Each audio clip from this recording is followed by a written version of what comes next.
I'm not sure what more Australia can do to prove to CrossFit that they deserve more. Well, at least they have Cara Saunders. Welcome back to the channel. So today I wanted to talk a little bit about Cara Saunders and what she's doing, but also the bigger picture with regards to CrossFit and Australia. So a lot of people have been talking about Cara Saunders lately, and that's because she is going to be sharing the money that she gets from her Noble jersey with other athletes. So just a little bit of background context to that situation.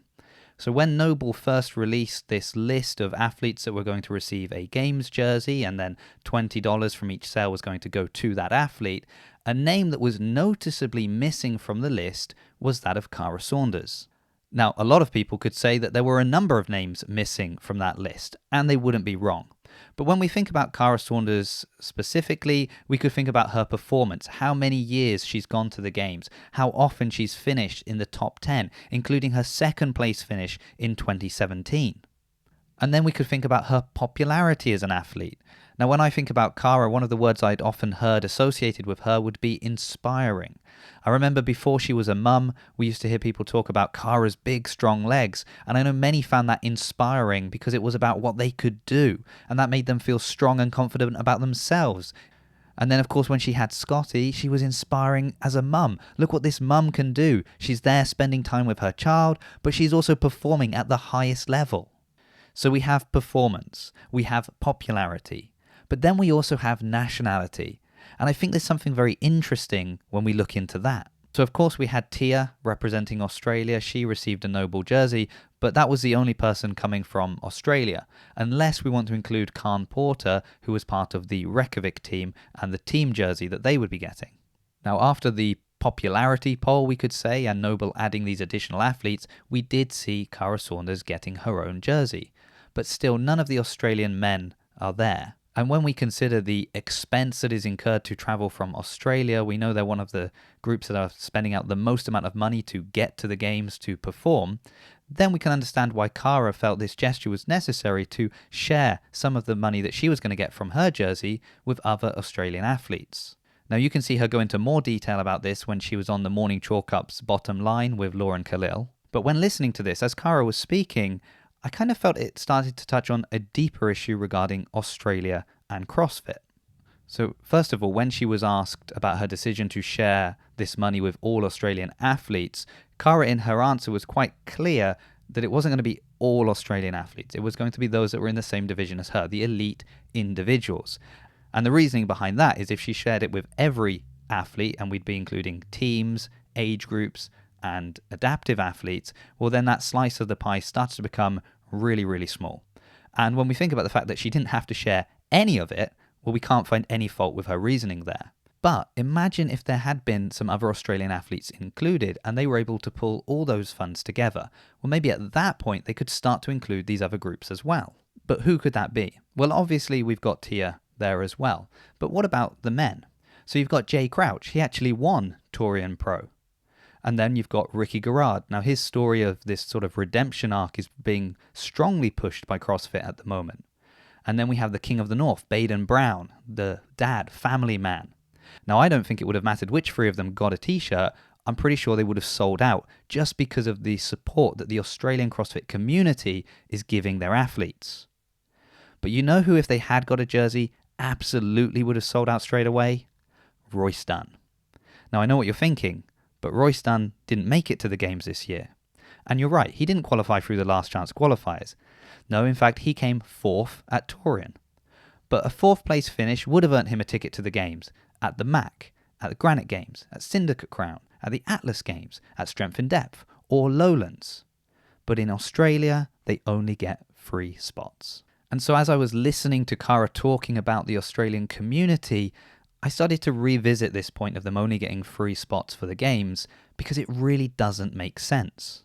And when I say it doesn't make sense, I know why they only get 3 spots, and it's based on open participation. But let's just listen to what Dave Castro had to say about the Open and why I don't think that should be the only metric we're using. What happens if ordinary box members start to stay away from the Open because they think it's pointless, in other words, not fair? Well, the good news is, in regard to the Open, 99.9% of the people who engage and do the open have no aspirations of going to the games, and nor should they, because it's obviously outside the realm of what someone's able to attain. The games are the tip of the spear, and the fewest number of athletes possible by percentage, make it that to that stage. So the average member is not thinking about going to the games when they do the open. They're thinking about community. They're thinking about measuring themselves against their local community and the global community. So I don't think that's an issue. So as Dave rightly points out, 99.9% of the people signing up for the Open have no intention of going to the games. And I would even go a step further. When I just look at my local box, CrossFit Bath, where I train, we had great participation in the Open this year. But not only would I say that a large portion of the people that signed up for the Open had no intention of making it to the games, I would say that a large portion had no intention of watching the games, or maybe even knew anything about the games. Because for them, CrossFit is about health and fitness, self-care, and they signed up for the Open because of the community. So yes, maybe less people are actually signing up for the Open in Australia, but maybe the people that do sign up are more competitive in general. And then when you start to look at those free spots and you see that, well, Tia's pretty much guaranteed to get one of them, only leaving 2 spots remaining, we can see that it's incredibly hard for athletes to punch their ticket to the games through the Tour Pro. And that means we have athletes that this year were unable to punch their ticket to the games through the Tour Pro, but in past years have shown to be competitive at the games. So, should performance of the athletes in general be a factor when considering how many slots they get for the games? Or what about another factor? Could we start to include the community? Well, if you watched the Tour Pro, one thing that really would have stood out was the crowd. It was packed. And it seemed even more so when compared to Syndicate Crown or the MAC.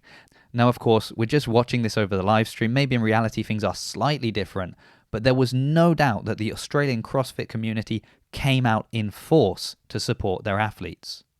And if we see a similar trend when it comes to buying the jersey to support their athletes, well, isn't that just going to be another indication of the support that they get from the CrossFit community in Australia? So we have the athletes performing at the highest level. We have the community turning up to support their athletes. You've got Tia and Cara, incredible ambassadors for the sport of CrossFit, and yet they still only get 3 spots for the games. It really leaves us with the question, what more can Australia do to prove to CrossFit that they deserve more in return? Just a few thoughts that I had after watching that interview. Well, thank you so much for watching, and I hope to see you in a future video.